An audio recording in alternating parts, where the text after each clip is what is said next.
Assalamualaikum warahmatullahi wabarakatuh. Hai guys, perkenalkan nama saya Nur Halisa. Saya Zulkifli Tahir. Saya Bosra. Saya Sania Bisana Yusuf. Saya Faika. Saya Fani Ramadan Isam.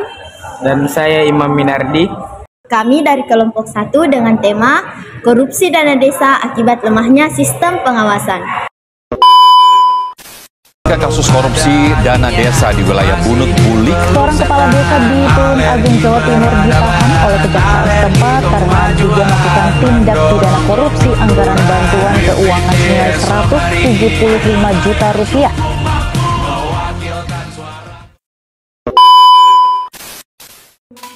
Sejak berlakunya Undang-Undang Desa, pemerintah Indonesia mengalokasikan anggaran besar untuk pembangunan dan pemberdayaan masyarakat desa. Namun, lemahnya sistem pengawasan seringkali disalahgunakan oleh oknum tertentu untuk melakukan korupsi dana desa. Penyalahgunaan ini tidak hanya merugikan masyarakat secara ekonomi, tetapi juga bertentangan dengan nilai-nilai agama yang menekankan pentingnya amanah dan ideologi Pancasila yang mendorong keadilan sosial bagi seluruh rakyat Indonesia. Korupsi dana desa dalam perspektif Pancasila, Pasal 2 Undang-Undang Nomor 31 Tahun 1999 tentang pemberantasan tindakan dana korupsi, menyatakan bahwa setiap orang secara melawan hukum, memperkaya diri atau orang lain dapat dikenakan sanksi. Selanjutnya, Pasal 27 tentang Peraturan Pemerintah Nomor 60 Tahun 2014 tentang pengelolaan dana desa, menyatakan bahwa pengelolaan dana desa harus transparan dan akuntabel. Korupsi dana desa dalam pandangan agama dijelaskan dalam surah Al-Baqarah ayat 188 yang berbunyi wala ta'kulu amwalakum bainakum bil batili wa tudlu biha indal muhtadi ta'kulu fariqan amwalan nas bil ismi wa antum ta'lamun. Artinya, dan janganlah kamu makan harta di antara kamu dan jalan yang batil, dan janganlah kamu menyuap dengan harta itu kepada para hakim, dengan maksud agar kamu dapat memakan sebagian harta orang lain dengan jalan yang dosa, padahal kamu mengetahuinya. Nah, kira-kira apa sih faktor penyebab lemahnya pengawasan dana desa?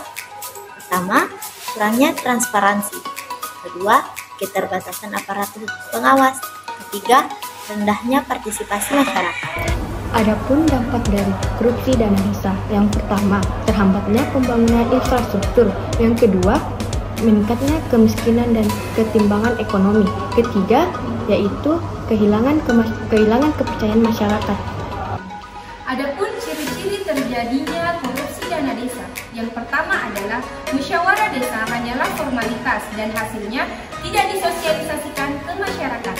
Yang kedua adalah penyertaan modal ke bumdes besar yang tidak berjalan dengan baik dan tidak berkontribusi pada desa. Yang ketiga adalah proyek pada desa yang tidak ditampilkan di papan informasi dan hasilnya pun tidak beres. Yang keempat adalah BPD yang pasif. Yang kelima adalah realisasi program kerja yang terlambat padahal anggaran sudah cair. Yang keenam adalah perangkat desa yang mudah disetir, dan yang terakhir adalah praktik monopoli dalam pengadaan. Jika kalian memiliki rasa curiga atau merasakan ciri-ciri yang disebutkan tadi, segera laporkan dan sertai bukti yang kuat yang pastinya dapat dipertanggungjawabkan. Cara melaporkan kasus dugaan korupsi di dana desa, yaitu masyarakat dapat membuat pelaporan atau pengaduan kepada BPD setempat serta kepada pemerintah kecamatan mengenai kasus dugaan korupsi. Dalam pelaporan atau pendugaan kasus tersebut, perlu disertai penjelasan yang konkret mengenai objek yang menjadi tindak penyelewengan. Hal ini dapat menghindari persepsi bahwa laporan yang dilakukan hanya berdasarkan informasi yang tidak utuh atau praduga-praduga yang tidak berdasar. Jika tidak ada tindak lanjut dari kedua lembaga yang dimaksud, maka masyarakat dapat menyampaikan dugaan penyelewengan dana desa kepada pemerintah kabupaten, termasuk kepada bupati melalui Dinas Pemberdayaan Masyarakat dan Desa atau PMD setempat. Selain itu, masyarakat juga bisa melaporkan kepada Inspektorat Daerah Kabupaten. Jika masyarakat mempunyai bukti yang kuat dan dapat dipertanggungjawabkan, maka masyarakat dapat melaporkan oknum tersebut kepada pihak aparat kepolisian.